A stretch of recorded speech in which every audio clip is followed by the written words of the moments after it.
I'm David. Welcome to the When Pigs Fly Observatory. This is part 2 of a series of videos documenting the history and development of the When Pigs Fly Observatory.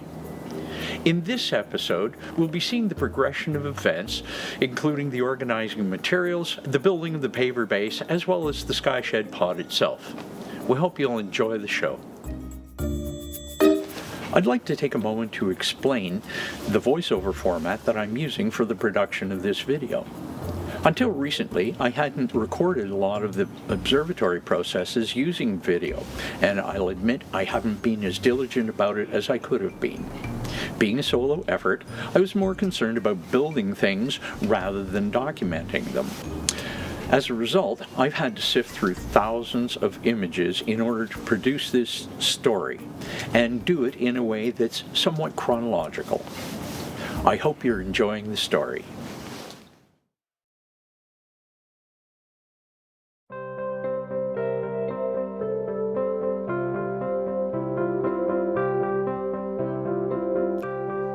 Picking up where we left off, with the good luck of a windfall, I was finally able to begin laying plans for a dedicated observatory. Around this time, my previous thoughts of establishing an observatory were brought to a sharp focus. As possibility changed to becoming reality, my planning went into high gear. I was mapping out what an observatory would look like and where it would be placed. I fitted a few sections of plastic water line together into a circle using connectors. With this prototype of the observatory footprint, I started laying it out at the pad where my current setup is placed. I also got a few more pavers to help mock up the arrangement of the patio. I researched how other observatories were set up. My considerations were mostly on arrangements using SkyShed pods. Since the option of placing my pod on our deck was out of the running, having a stable base became the key factor. More permanent solutions weren't an option at that time, although things might go in that direction later. I wanted a semi-permanent setup that could be occasionally taken down and transported to other sites.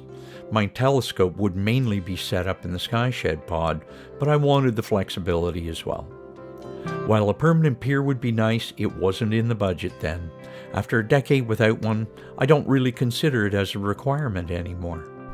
While planning the location of the pod, I dragged my plastic circle around the yard until I was sure I had found the best location. With the location issue settled, I pivoted to planning for the materials needed to build the base. The concrete pavers I used as stepping stones to keep myself out of the seasonal mud seemed to be ideal. I mocked up the pattern the pavers would assume when laid out. This allowed me to determine the number of pavers required to finish the job. I also gauged the amount of fill and screen stone needed to complete the base. I had done some research on building a paver patio, but in hindsight, not quite enough research. This patio would not stand the tests of time like a Roman road, but it would be good enough for my needs. Ultimately, I reached an estimate of what I would need and began ordering the requisite materials in late July. In addition to the various materials needed to construct the base, I acquired a few tools that can be classified as use once, own forever. Among these were one of those lawn rollers that you fill with water to compact soil, and a hand tamper that's used to pack soil down. There were also several mason's tools for working with concrete pavers. These were used to carve the pavers straight at the finished edge against the fence. With the building materials ordered and some already arrived, I sat down at the computer to order my SkyShed pod. After all the times I'd looked at their site, it still took several days of scrutinizing and reflecting on which color combination I wanted. In the end, I settled on the insulated tan walls with 2 bump-out bays and a cobalt blue dome. I also included the tan-colored tarp, the PZT kit, and a table for the bump-out bay as part of the dome order. Certain in the knowledge that the pod would be waiting for weather to pass most of the time, I figured the tan-colored scheme would be less intrusive. The pod was ordered in early August, figuring I would have lots of time to complete the base before the pod arrived. Overconfidence. As August wound into September, the progress on the paver patio continued, glacially. The existing pad had been pulled up and the top few inches of soil scraped off. I constructed a line of curbstones along the fence. Drainage pipe was laid along the fence to route water to the swale that runs down the hill along the back fence line. Fill was used to level the area, and that was compacted using the roller and tamper. I was a human earth mover. Wheel the dirt from the driveway to the backyard, spread it out, pack it down, level it out, and start another lift. Keep doing that until the 1-yard bag of dirt in the driveway is empty. Then start on the other bag. This portion of the construction went on for weeks. Many evenings were spent playing with dirt until dark after an already long workday. The rains that come with the end of summer and early autumn aided in compacting the base, but it made for a heck of a mess. Work progressed slowly but steadily. After the dirt was moved to the observatory site, it was leveled and compacted. Now I was ready to spread some stone. There was almost a yard of it available after laying of the curb blocks at the fence. It looks like a lot of stone until you start spreading it out. I realized at this point that I may have underestimated the quantity of material needed. Nevertheless, I carried on. I spread the stone, doing my best to keep it level. The stone was compacted with a hand tamper, raked out, and tamped some more. This process continued until I was satisfied that the base had been packed and leveled as best that could be achieved by hand. In early September, my wife called me at work one day to say that there were several very large cartons in our driveway. Determined lady that she is, she was able to woman-handle them into the garage. When I got home that night, I realized just how determined she must have been to get those cartons shoved into our now very full garage. Girl power, and a massage for the girl who powered it too. The second thing I realized was, I need to pick up the pace if this observatory is going to be running anytime soon. It had been several months since the telescope was set up due to the state of construction. In the week following the delivery of the pod, I worked every available chance to complete the patio where the pod would be situated. The heavy lift part of the project came when a pallet of pavers was delivered to our driveway. Each of these pavers weighs about 15 kilograms. That's 35 pounds, and there were 120 pavers on that pallet. There was also a dozen more that had been used to mock up the base. I had to move about 1,900 kilograms. That's 4,000 pounds of dead weight from the driveway to the backyard. My poor little hand trolley could only safely handle about 6 pavers at a time. So, to lay all of this stone, I made 20 trips. Pile 6 blocks on the trolley, move them to the backyard, unload them, and return for more.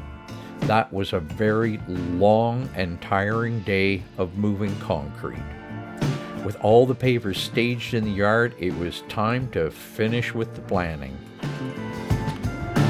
The next task involved setting a line that passes over the planned center of the observatory to orient for the local north-south meridian. The line would be used to set the direction for the first course of pavers. This was a simple job. Attach the line to the fence about a foot above the ground. Then, using a line level and compass, fix the line to the correct height and direction across the patio area. With that accomplished, I began laying blocks. One very long Saturday later, the blocks had been laid in place. Over the course of the next few days, I also used hammer and chisel to finish off the block work along the stone curb at the fence.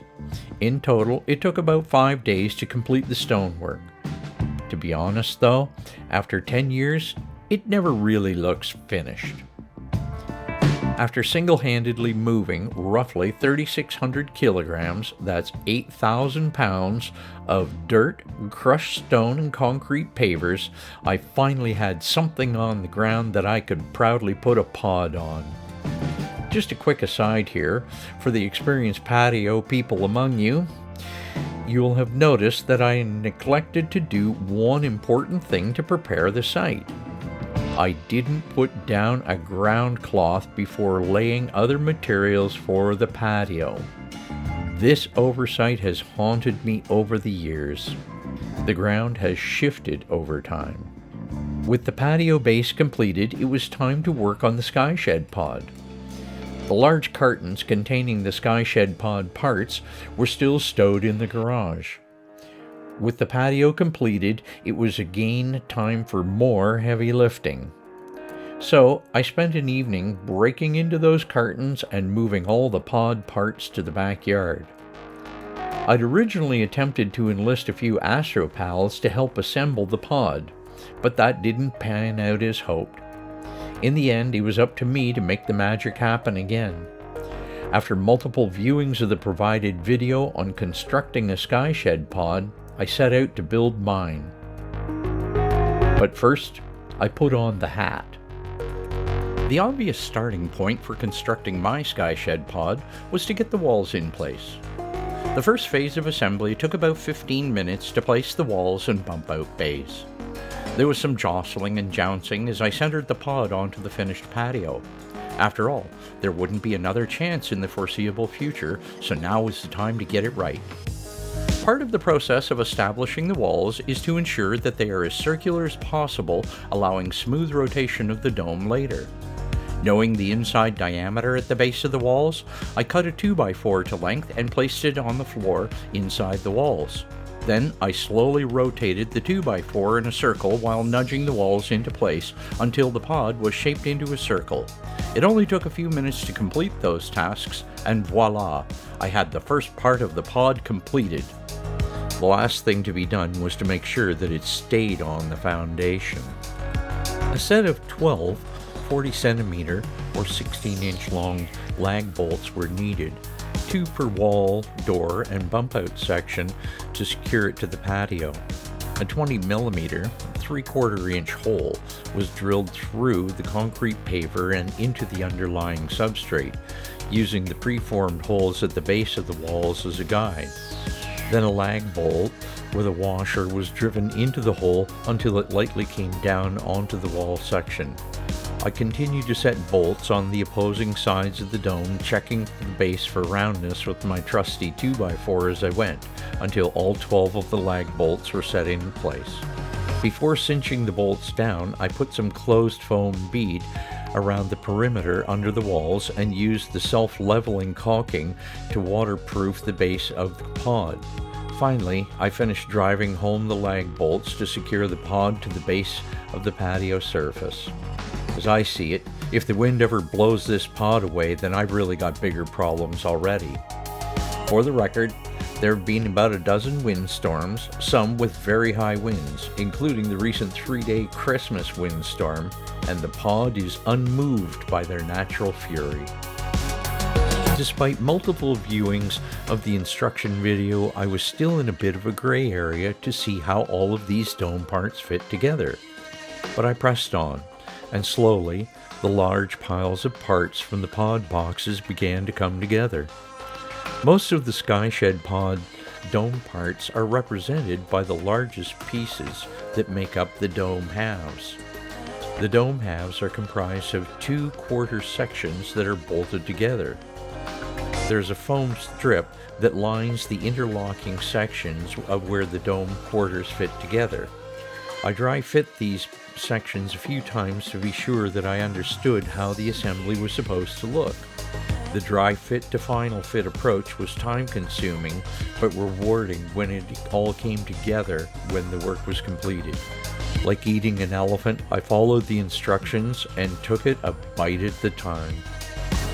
Since the construction of the pod had been a solo venture, I learned creative ways of MacGyvering jigs to aid in the fabrication process. I also learned to trust the quality of the instructions repeatedly.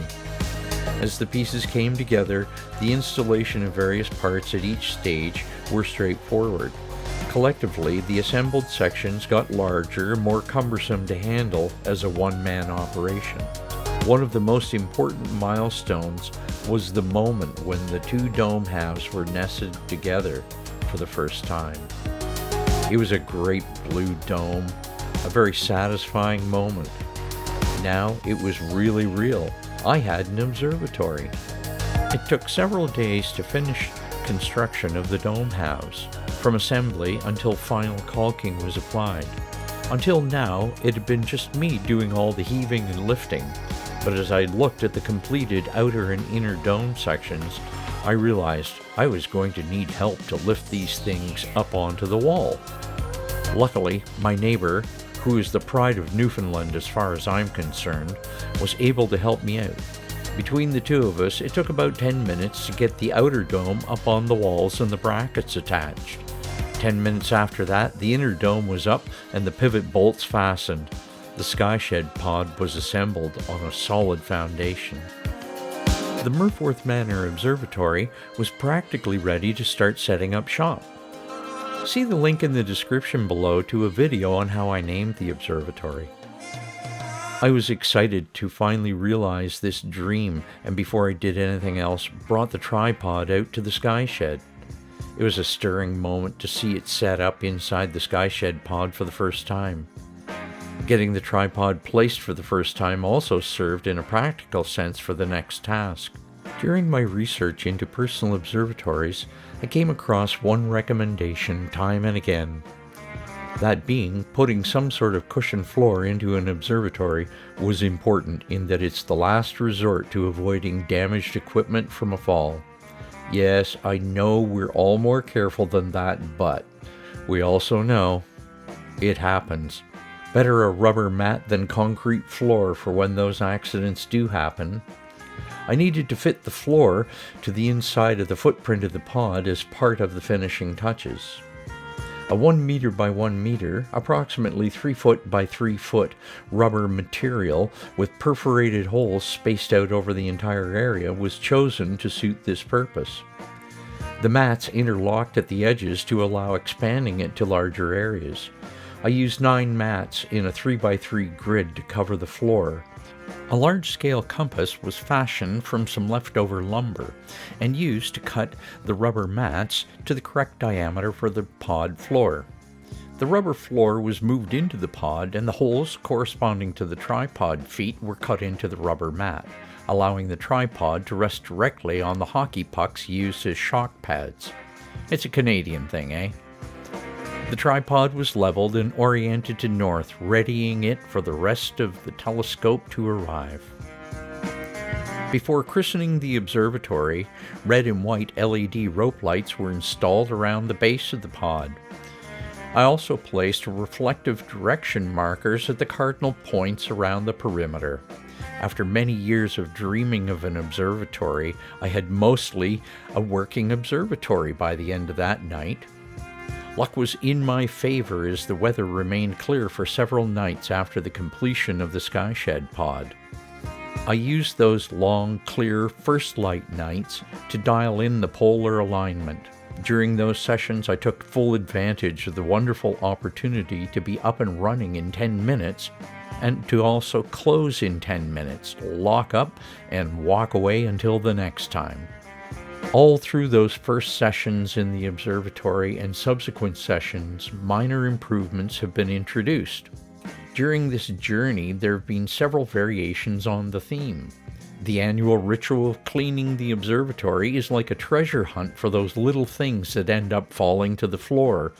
In the 10 years the observatory has been operating, the principal change is that the floor itself has settled to the northeast. You'll remember I mentioned about not laying down a ground sheet before the patio was laid out? This is the consequence. Most of the rubber covers on the inline skate wheels have come off. Winters have been particularly hard on the wheels. The floor percolates a bit of water in the spring, but is otherwise dry. The tarp used to cover the dome is fading and leaks a bit at the peak after years of exposure to the elements. The SkyShed pod itself is still completely usable. Other than the annual cleaning and spring bath, I haven't needed to do much else. I've only had one mount during the time that the observatory has been up and running, and there's been a half a dozen scopes mounted during that time. I can't count the number of objects I viewed from this location. Despite being situated in a tree bowl, I have not viewed all the objects that are available over the seasons from my observatory. During the first years of operations, one thing about the pod that was a limitation became obvious. The fact that if an object is straight up at the zenith, the edge of the dome blocked the view. This finally has become a priority. I needed a PZT, pod zenith table, so that I could see the whole sky. But we'll come to that in the next episode.